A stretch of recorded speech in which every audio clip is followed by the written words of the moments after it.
It's that time of the year again. September mock exams are wrapping up as then matriculants in particular prepare for the end of year exams. But in a bid to avoid another Enyobeni Tavern tragedy from taking place, the Eastern Cape Liquor Board is trying to put the brakes on so-called pens down parties from taking place on the long weekend, particularly the one coinciding with Heritage Day. That marks the end of the third school term.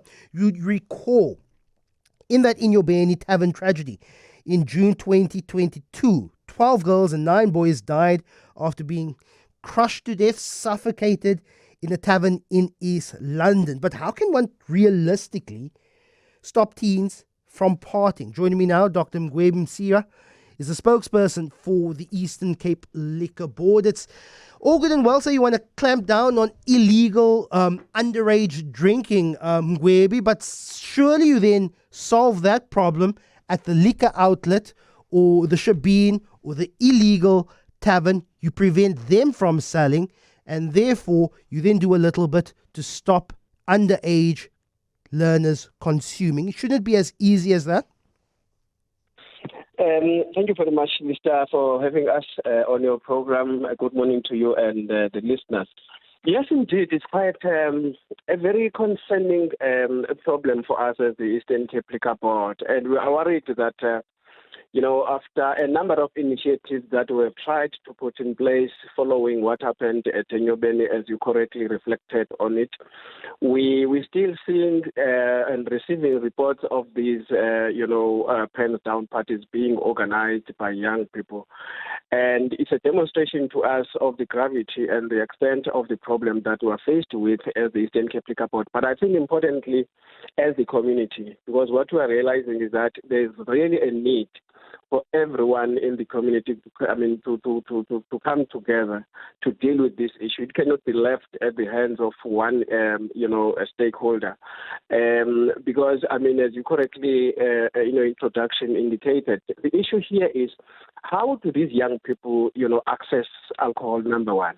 The accessibility is one of the biggest challenges.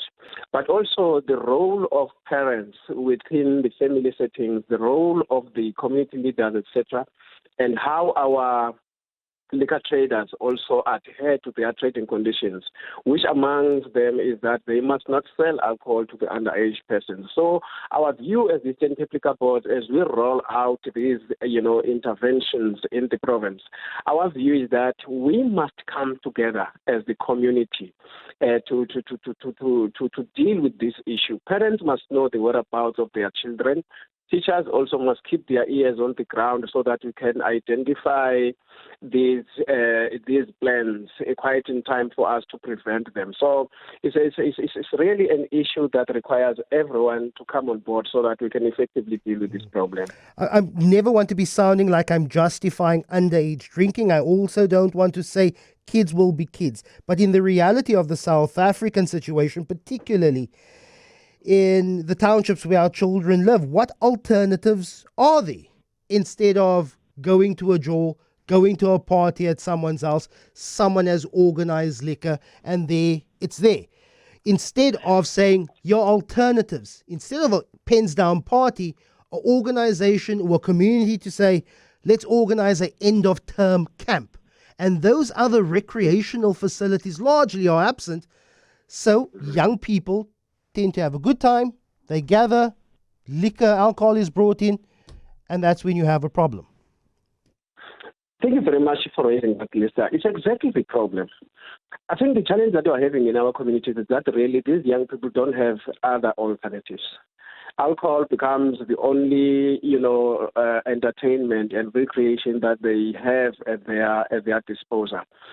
I think what we are currently working along, with other stakeholders and mobilizing our stakeholders to basically look into as well, Lisa, is that let's look at how do we divert their attention from alcohol? For example, the issue of promoting sport. So that at the end of examinations, there is a lineup of sporting programs that are being, organized for young people, etc., etc. So I think that is where, for us, the issue of multi-stakeholder collaboration becomes very, very important, because it means everybody has to come up with an initiative that will assist us in dealing with this problem. But I agree 100% with you. The biggest challenge is that in our townships, in our villages, our young people don't have any recreational activities that will keep them occupied. When they finish exams, what else can they do? You expect them to sit at home and do nothing, etc. So I think that is you have hit it. On the head. It's the problem of the facilities within our communities. What are the recreational facilities that are there? That is why we are mobilizing departments such as Department of Sports, etc., to say what can we do together to provide some alternatives for young people so that they don't end up, because the message alone to say to them refrain is not going to be enough. We need to bring something to them to say this is what perhaps you can look into as young people. It's not just a township issue, in the suburbs as well, and I think that also then speaks to the marketing and advertising of alcohol products as something that is cool, that young people do. If we can have a fun time, it must come with a bottle of something. And I'm not too old. I remember a very vibrant youth, which I experienced, and I would say it would be incredibly easy for a young person to get access to alcohol. You just need the person who looks the oldest to go to a bottle store that you know is not going to be asking too many questions, and it's as easy as that. Yes. The issue of advertising, I think, is one of the controversial issues right now, as one of the factors perhaps that may perpetuate this behavior amongst our young people.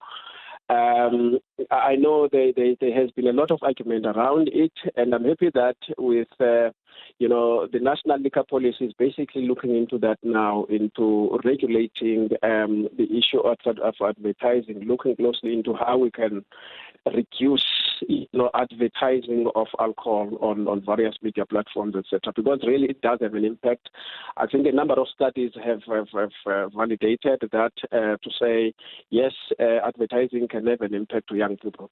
But I think for us is the whole issue, the whole host of factors, including even parents at home, how they conduct themselves in front of these young ones. If at home alcohol is displayed,